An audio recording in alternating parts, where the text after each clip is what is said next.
Tuesdays with Morrie, An Old Man, a Young Man, and Life's Greatest Lessons by Mitch Albom. The Syllabus. His death sentence came in the summer of 1994. Looking back, Morrie knew something bad was coming long before that. He knew it the day he gave up dancing. He had always been a dancer, my old professor. The music didn't matter. Rock and roll, big band, the blues. He loved them all. He would close his eyes and with a blissful smile begin to move his own sense of rhythm. It wasn't always pretty, but then he didn't worry about a partner. Morrie danced by himself. He used to go to this church in Harvard Square every Wednesday night for something called Dance Free. They had flashing lights and booming speakers, and Morrie would wander in among the mostly student crowd, wearing a white t-shirt and black sweatpants and a towel around his neck. And whatever music was playing, that's the music to which he danced. He'd do the Lindy to Jimi Hendrix. He twisted and twirled. He waved his arms like a conductor on amphetamines until sweat was dripping down the middle of his back. No one there knew he was a prominent doctor of sociology with years of experience as a college professor and several well-respected books. They just thought he was some old nut. Once he brought a tango tape and got them to play it over the speakers. Then he commandeered the floor, shooting back and forth like some hot lateral lover. When he finished, everyone applauded. He could have stayed in that moment forever. But then the dancing stopped. He developed asthma in his 60s. His breathing became labored. One day he was walking along the Charles River and a cold burst of wind left him choking for air. He was rushed to the hospital and injected with adrenaline. A few years later, he began to have trouble walking. At a birthday party for a friend, he stumbled inexplicably. Another night, he fell down the steps of a theater, startling a small crowd of people. "Give him air," someone yelled. He was in his 70s by this point, so they whispered old age and helped him to his feet. But Morrie, who was always more in touch with his insides than the rest of us, knew something else was wrong. This was more than old age. He was weary all the time. He had trouble sleeping. He dreamt he was dying. He began to see doctors, lots of them. They tested his blood. They tested his urine. They put up a scope in his rear end and looked inside his intestines. Finally, when nothing could be found, one doctor ordered a muscle biopsy, taking a small piece out of Morrie's calf.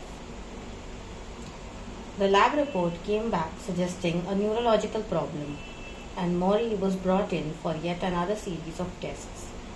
In one of those tests, he sat in a special seat as they zapped him with electric current, an electric chair of sorts, and studied his neurological responses. "We need to check this further," the doctor said, looking over his results. "Why?" Morrie asked. "What is it?" "We're not sure. Your times are slow." His times were slow? What did that mean?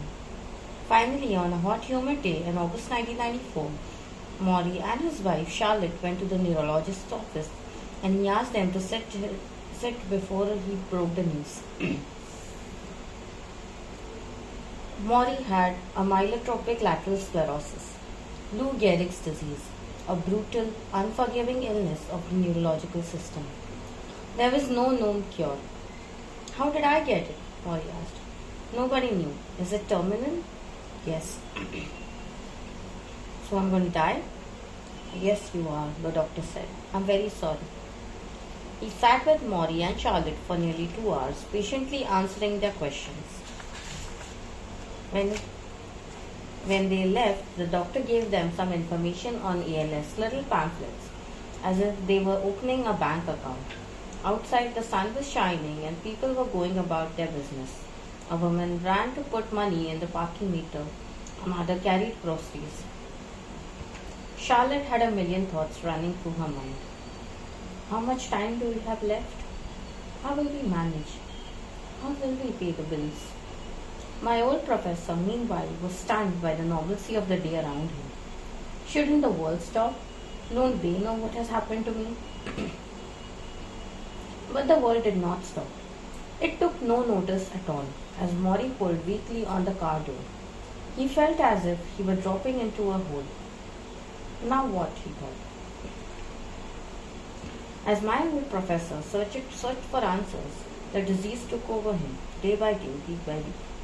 He backed the car out of the garage one morning and could barely push the brakes. That was the end of his driving. He kept tripping, so he purchased a cane. That was the end of his walking free. He went for his regular swim at the YMCA, but found he could no longer undress himself. So he hired his first home care worker, a theology student named Tony, who helped him in and out of the pool and in and out of his bathing suit. In the locker room, the other swimmers pretended not to stare. They stared somehow. That was the end of his privacy. In the fall of 1994, Morrie came to the hilly Brandeis campus to teach his final college course.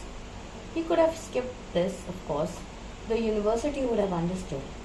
Why suffer in front of so many people?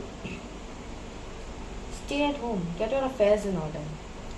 But the idea of quitting did not occur to Morrie. Instead, he hobbled. Hobble means walk in an awkward way due to a disease or pain. He hobbled into the classroom, his home for more than 30 years. Because of the cane, he took a while to reach the chair. Finally, he sat down, dropped his glasses off his nose, and looked out at the young faces who stared back in silence. My friends, I assume you are all here for the social psychology class. I have been teaching this course for 20 years, and this is the first time I can say there is a risk in taking it.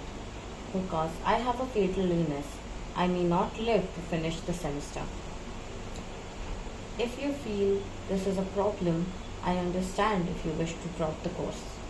He smiled, and that was the end of his secret. ALS is like a lit candle.